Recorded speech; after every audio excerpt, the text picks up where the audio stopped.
సూర్యాపేట జిల్లా కోదాడలో CI Shivshankar over action చేశారా? తన డబ్బా కొట్టు తొలగించారంటూ రోడ్డుపైన ఆందోళనకు దిగినటువంటి మందల ఉపేందర్ ఆరోపణలు వాస్తవం ఏంటి? వ్యాపారి పట్ల దురుసుగా ప్రవర్తించారంటూ సీఐపై వరుసగా ఆరోపణలు వస్తున్నాయి. ఉపేందర్ను రోడ్డుపైన తోసేసినట్లుగా సీఐ శివశంకర్ దుర్భాషలాడినట్లుగా బాధితుడిని ఈడ్చుకొని వెళ్లినట్లుగా ఆరోపణలు చేస్తున్నారు. అయితే సీఐ తీరు పట్ల తీవ్ర అభ్యంతరం వ్యక్తం చేస్తున్నారు స్థానికులు. రక్షణ కల్పించాల్సినటువంటి పోలీసులే గూండాల్లా వ్యవహరిస్తే ఎలా అంటూ కూడా స్థానికులు ప్రశ్నిస్తున్నారు. ప్రధానంగా రక్షణ కల్పించాల్సినటువంటి పోలీసులే రౌడీల్లా ప్రవర్తిస్తే సామాన్యులు ఎవరికి చెప్పుకోవాలి? అక్కడ ఉన్నటువంటి ఆ ఉద్రిక్త వాతావరణానికి సంబంధించిన విజువల్స్ ను ఓసారి చూద్దాం.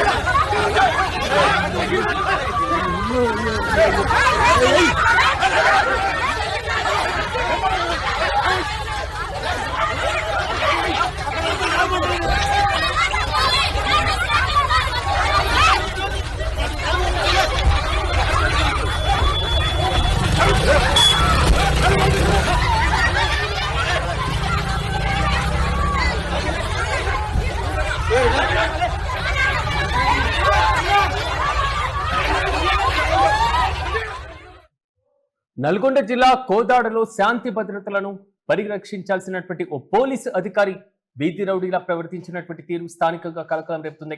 డబ్బా కొట్టు తొలగించారంటూ న్యాయం కోసం రోడ్డెక్కినటువంటి ఒక సామాన్యుడిపైన సిఐ స్థాయి అధికారి జులుం ప్రదర్శించినటువంటి దృశ్యాలు ప్రస్తుతం సోషల్ మీడియాలో వైరల్ గా మారుతున్నాయి.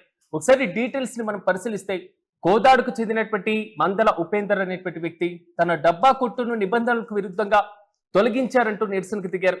న్యాయం చేయాలంటూ రోడ్డుపైన ఆందోళన చేపట్టారు. అయితే పోలీస్ అధికారి దాడి చేశారు అనేటువంటి ఆరోపణలు కలకలం రేపుతున్నాయి. అక్కడికి చేరుకున్నటువంటి కోదాడ సిఐ శివశంకర్ బాధితుడితో మాట్లాడి సమస్యను పరిష్కరించాల్సింది పోయి తీవ్ర ఆవేశంతో అతనిపైన దాడికి తెగబడ్డారు. రోడ్డు పైన ఈడ్చుకుంటూ వెళ్తూ కూడా ఉపేందర్ ను అక్కడి నుంచి స్థానికులు చూస్తుండగానే తీవ్ర పరుష పదజాలంతో దుర్భాషలాడారు.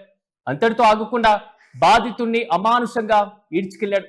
అయితే బాధితుడి పట్ల సిఐ వ్యవహరించినటువంటి తీరుపైన స్థానికులు, ప్రత్యక్ష సాక్షులు అభ్యంతరం వ్యక్తం చేస్తున్నారు. ప్రస్తుతం దానికి సంబంధించిన విజువల్స్ ను ఒకసారి చూద్దాం.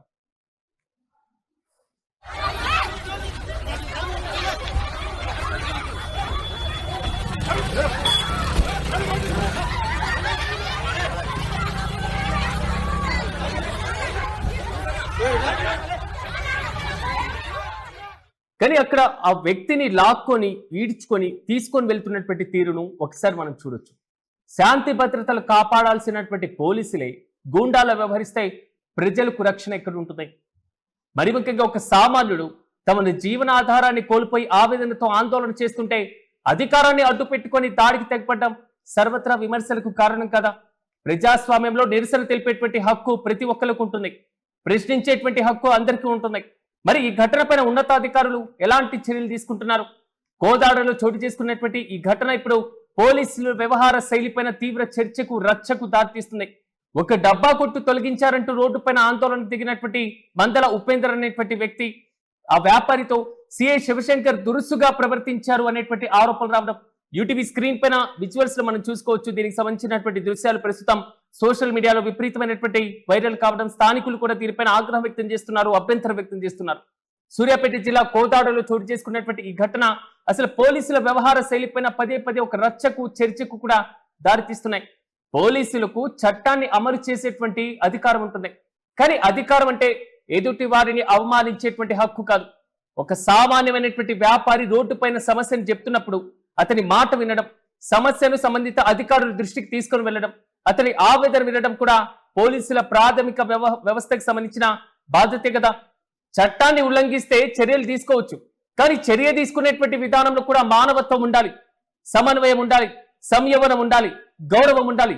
కానీ ఇలాంటి ప్రవర్తన పోలీసుల దగ్గర నుంచి వస్తే అది పోలీస్ వ్యవస్థపైనే ఒక కీలకమైన ఆరోపణకు కారణం అవుతుంది. ఎందుకంటే పోలీస్ యూనిఫామ్ కేవలం అధికారానికి ప్రతీక మాత్రమే కాదు, అది ప్రజలకు భరోసా ఇవ్వడానికి ఒక కీలకమైనటువంటి అంశం. పేదవాడి గొంతుకు విలువ లేదా అనేటువంటి కామెంట్స్ నెటిజన్ల దగ్గర నుంచి వస్తున్నాయి. ఒక పెద్ద మనిషి ఫోన్ చేస్తే అధికారులు వెంటనే స్పందిస్తారు.